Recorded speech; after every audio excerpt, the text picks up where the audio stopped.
The boss of NatWest Group, Dame Alison Rose, has apologised to Nigel Farage after his account was closed by Coutts Bank, which is owned by NatWest. Farage, a former politician who is, of course, now a presenter on GB News, says his account was closed because the bank did not agree with his political views, and he obtained a dossier from Coutts regarding his suitability as a customer, which appeared to support his claims. Rose has apologised for the comments in the dossier, but the row has raised some important questions regarding freedom of speech, as well as highlighting a practice known as de-banking. So here to discuss this, I'm pleased to welcome Jasmine Birtles, the financial journalist and founder of Money Magpie, and Bryn Harris, Chief Legal Counsel at the Free Speech Union. So, Jasmine, I want to come to you first. So, what do you make of this? Because it's quite, it's not just Nigel Farage. This has happened to a number of people who have effectively been debanked. Yeah.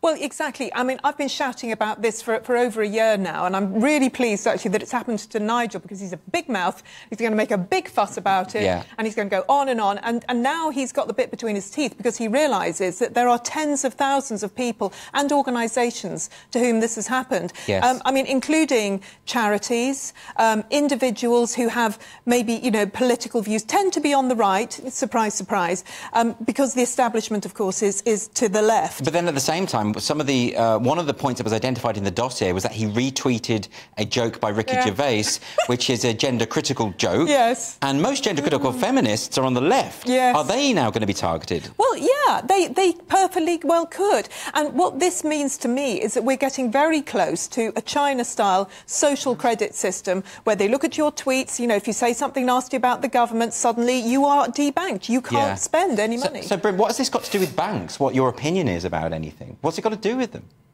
Well, not much would be the reasonable answer. But what we're finding is that banks are having these clauses in their terms whereby they say something about values. You know, you must comply with our values. And I think what's happening, the Free Speech Union, we sometimes see behind the scenes in institutions as to how these slightly bizarre provisions arise.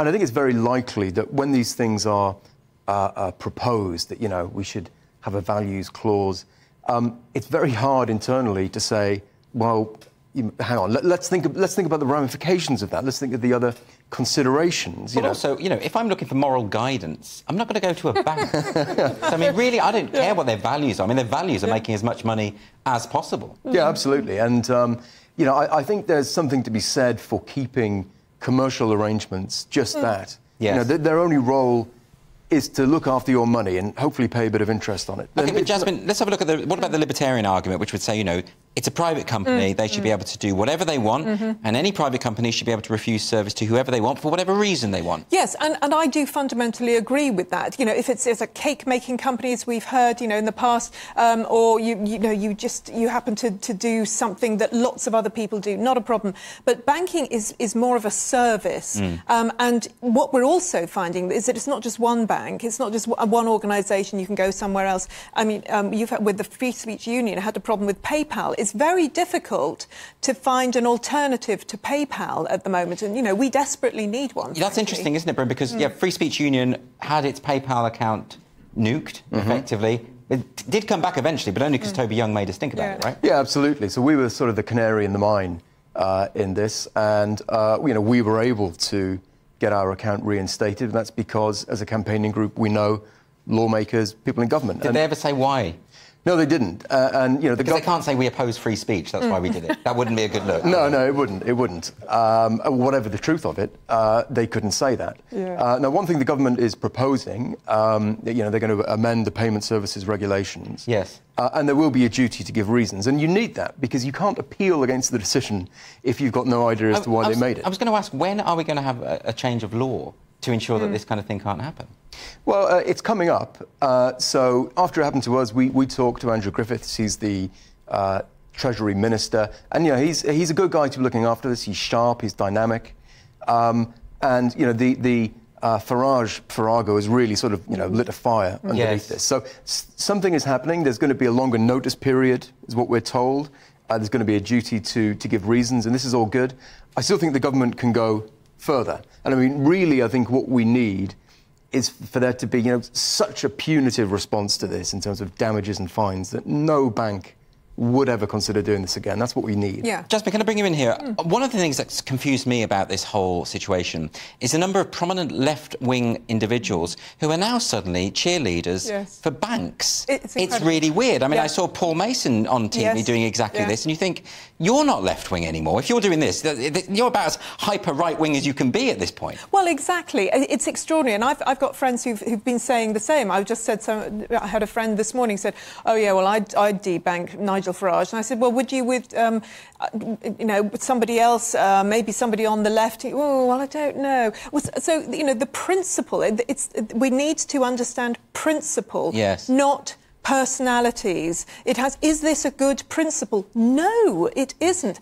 And this is why there are people who are unbanked, for example, for national reasons. I've heard of people who've been unbanked because they're Iranian, and that's through a solicitor who's been working on their behalf. And, there are all these sort of situations in all sorts of places. There's a charity that's anti-abortion. They've been debanked by one of their banks.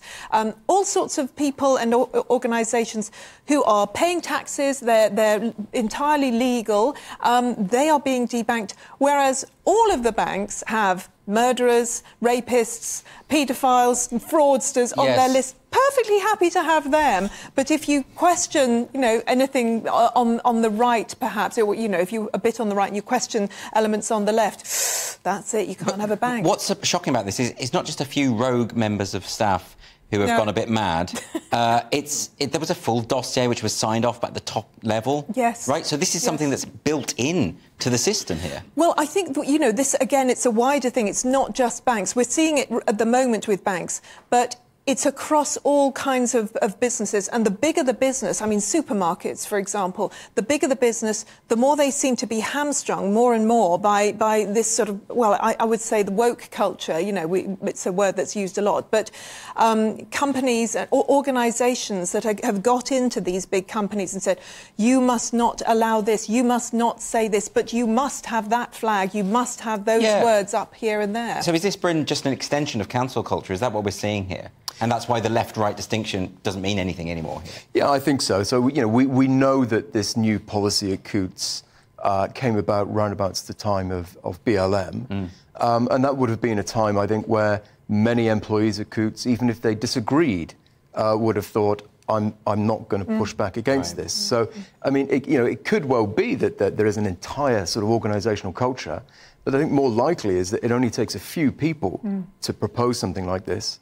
And all those who should be the cross-check and the balance to say, well, look, there are other considerations here. What if we end up treating them unfairly? What if we end up breaching our FCA obligations? Those voices are being dampened because there's a great fear about being the one to stand up against this sort of initiative. I mean, I have been quite heartened, though, that for all those sort of left-wing people who are cheering on the banks, there have also been a lot of people on the left who fundamentally disagree with Nigel Farage's viewpoints, who have come out and defended him and said, we had Josh Howie on Headliners, who is very much of the left and very much disagrees with Nigel on everything, but saying this is absolutely outrageous. I mean, so more voices like that will help, right? Absolutely. It's that thing. I was thinking this today, that I fundamentally disagree with your views, but I will fight to the death for your right to hold them. Yes. And that's what we should be saying. We should be saying everybody has a right to their own views. We're not going to force you to have your views. I might not like them, I might not want to hear them particularly, but it is your right to have them. Yes, would Paul Mason have been saying the same thing if it had been Jeremy Corbyn, for instance? I really don't think so. No, it seems unlikely. It feels like political tribalism has sort of taken over this issue again. And I think Jasmine's absolutely right to say that